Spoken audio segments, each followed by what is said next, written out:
Hello, this is Joe Stover. In this video, I will be explaining the various events and policies that led to the American Revolution and Declaration of Independence. First is the French and Indian War. The war was fought between the French and British in the mid-18th century. Fighting occurred west of the Appalachian Mountains in America. The British wanted to expand their influence into the French territory in the Ohio River Valley, right here. They wanted to fulfill the idea of mercantilism, which involved increasing exports and minimizing imports. They hoped by gaining new territories, they would minimize the natural resources they would need to import from other nations. To defend against the British, the French built a series of forts along the Great Lakes in Ohio and Mississippi River valleys. However, the Treaty of Paris in 1763 ceased fighting and the French abandoned most of their claims to territory in North America. The French and Indian War is important because after the war, Britain was thrown into large national debt. To pay for this debt, they imposed a series of taxes on the American colonists. This caused unrest in the colonies because the colonists were now being taxed heavily without being represented in the British government. As a result of the new land being claimed from the British, many colonial settlers began moving west. However, this land was inhabited by the Native Americans, who did not take these new settlers well. In the spring of 1763, the native tribes began to capture British forts and raid settlements. This rebellion was called Pontiac's Rebellion, named after the Ottawa chief who organized attacks on Fort Detroit. The Indians had hoped to lure the French, who were much less disruptive, into North America. However, they were not successful because they did not capture the large British posts and had a lack of weapons. After the rebellions, Britain created the Proclamation of 1763, which ordered all colonists to remain east of the Appalachians. This important event only irritated the colonists, who continued to move west despite British resistance. The colonists were also angered at British attempts to restrict their lives. Just like in the French and Indian War, Pontiac's Rebellion added to the British debt and therefore raised more taxes. The two previous conflicts we discussed led to the creation of the Grenville Acts, a series of taxes to help raise money to pay for the national debt. These laws would later represent why the colonists wanted independence from Britain. First was the Sugar Act.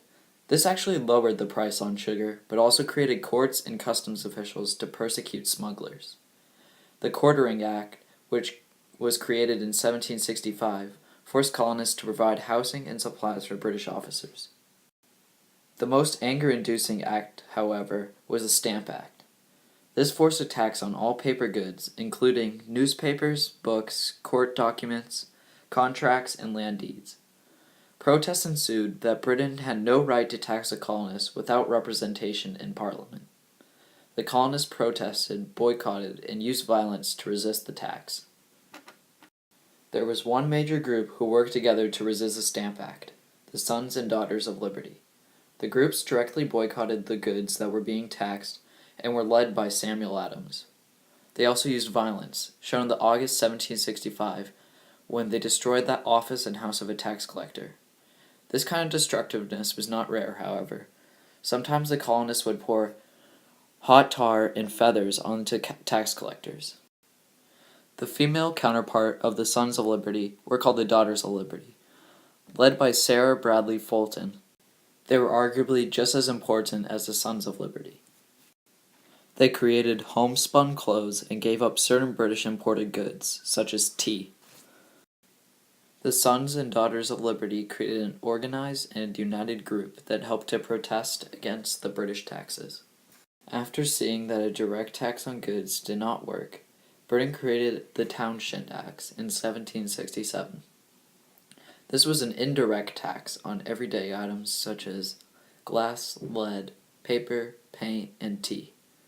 However, the colonists began to think that the British were tricking them into paying the tax, so even more protests ensued. In 1768, the merchant ship Liberty was seized by British customs officials for smuggling. This ship belonged to John Hancock, a wealthy colonial politician. In March of 1770, colonists hurled anything they could find at British officials in front of the customs house. In panic, the soldiers began firing into the crowd, killing 5. This event, known as the Boston Massacre, fueled the colonists even more because now the British were also using violence. After the Boston Massacre, Parliament still kept the tax on tea. This also meant that the East India Company could exclusively sell their tea to the colonies. Even though the tea was cheaper, the colonists still refused. On December 16, 1773, colonists dressed as Mohawk Indians and boarded 3 British tea ships. Then they dumped the tea on the ships into the ocean. The Boston Tea Party was a very powerful sign of colonial unrest towards Britain. To punish Boston for this event, the Coercive Acts were passed. This law closed Boston Harbor and disallowed town hall meetings. Most importantly, it forced the colonists to repay for the destroyed tea. The Coercive Acts were also called the Intolerable Acts, because they felt that these laws were far more unfair and unbearable than the others. The colonists were angered at the idea that Britain could shut off trade and change government at will.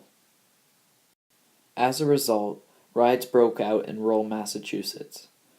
They assaulted anyone in favor of Parliament and would torture any tax collectors. Other colonies besides Massachusetts also felt similarly about the Intolerable Acts, saying that they were a threat to their freedom. In the fall of 1774, delegates from every colony except Georgia met in Philadelphia.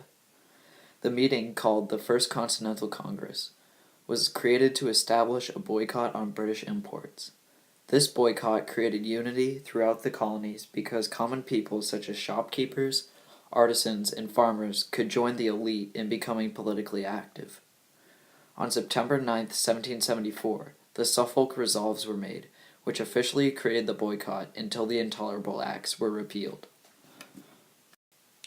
On April 19, 1775, Thomas Gage, the governor of Massachusetts, sent troops to arrest John Hancock and Samuel Adams in Lexington. He also wanted to seize military stockpiles in Concord. After learning of the oncoming invasion, Paul Revere and others rode horseback across the colony to prepare militiamen. As the Minutemen assembled against the British in Lexington, one person fired a shot. The resulting battle killed 8 patriots. The Redcoats continued on to Concord, where Minutemen fired at them from behind stone walls and trees. Over 200 British were either killed or wounded. Fleeing to safety, the British went back to Boston. Awaiting them were thousands of militiamen who surrounded them in Boston, preventing escape. These battles further angered the colonists and also showed that they had a chance in a rebellion. In May of 1775, delegates from all colonies arrived in Philadelphia for the Second Continental Congress. They hoped to create America's first government and get colonial unity after the battles of Lexington and Concord. At the meeting, George Washington was designated as the head of the Continental Army. They also created the Olive Branch Petition, which was a treaty that reaffirmed alliance to the king, but stated that Parliament was unjust. However, this document was denied, and the king only sent more troops to Boston. At this time, most colonists wanted to remain a part of Britain, but desired representation in Parliament. This soon changed in January of 1776, when Thomas Paine wrote Common Sense. This novel proposed independence from England and also urged for the common people to elect their government. It soon gained many followers, and now colonists were demanding independence. On July 2, 1776, Congress voted that America was free, and 2 days later the Declaration of Independence was signed. Written by Thomas Jefferson, the document followed the ideas of John Locke from the Enlightenment. The Declaration consisted of 4 parts: the preamble, the protection of natural rights, a list of grievances against the king, and finally their declaring of independence. The preamble listed the reasons for writing the document. Then it states certain unalienable rights such as life, liberty, and the pursuits of happiness, which each person is endowed by God. Next, the list of indictments against the king showed that he and Parliament have violated these rights. As a result of this, the Declaration of Independence ends by declaring America to be free from British control. The colonies, however, had only declared independence and now had to fight for it against the British.